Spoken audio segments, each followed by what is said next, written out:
Yeah, we're joined by BoyleSports Racing Ambassador and winning BoyleSports Irish Grand National jockey of 2017. And Robbie, if you can cast your mind back to, I think it was the 16th of April 2017, our Duke for the Cooper family, for trainer Jesse Harrington, and of course for yourself, giving you that success in the race, which obviously went up to €500,000. So it was a nice payday for yourself as well. But I don't think I've ever seen a scene in the winner's enclosure of the roar he got when he came in.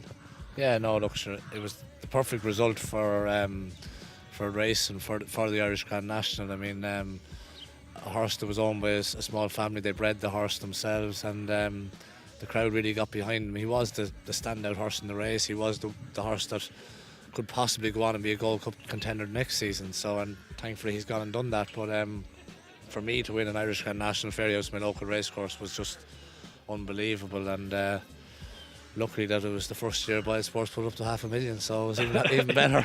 Yeah, look, and I think probably it's for us, we're obviously privileged to be associated with the biggest national hunt race on the calendar. It is worth the most amount of money, 500 grand in a total pot, 275 to the winner.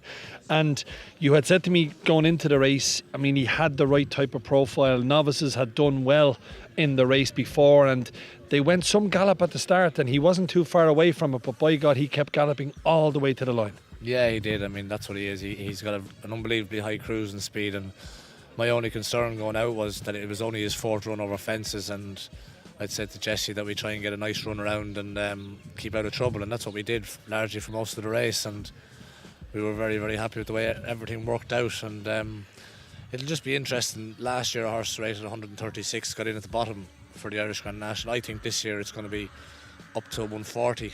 That could be the bottom rated horse to get into the race, so that just goes to show you the standard of the race, how much it's improved. And it'll be interesting to see if many trainers as well take the same stance as Jesse did last year and bypass the Cheltenham Festival with a view to the Irish Grand National just 2 weeks after Cheltenham this year. Well, there's a horse that you have been associated with, jury duty, and looking at his weight, I think he's around about 10 stone 6 or 10 stone 7 at the minute.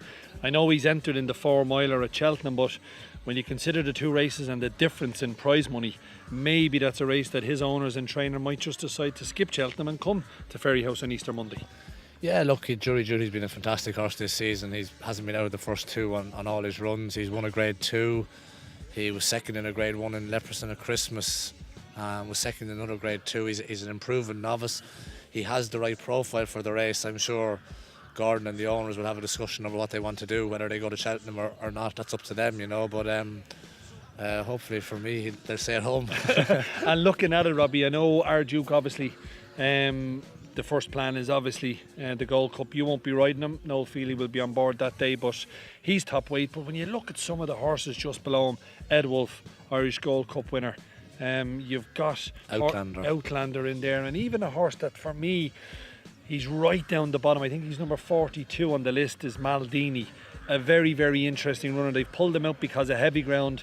You would hope come the first weekend in April that the ground will be a little bit better, but the calibre of horse, the likes of Bell's Hill, third in an RSA, I mean there's so many horses in there, and as you rightly said, since the prize fund has been increased to $500,000, that's what we as sponsors were looking for at BoyleSports, and we've certainly got it. Yeah, you have, definitely. I mean, it was a fantastic initiative from BoyleSports and Fairyhouse to do this, and the Irish Grand National when I was a kid growing up was huge. It was up there. It was the biggest race in Ireland, the most prestigious race in Ireland. It's still the most prestigious race in Ireland, but it needed a boost, and thanks to BoyleSports it's got that boost, and hopefully I can see the race progressing, you know, and going from strength to strength. I actually think with the entries that we have this year, it's probably a better race than the English Grand National. In quality wise, it definitely is a better race than the English Grand National.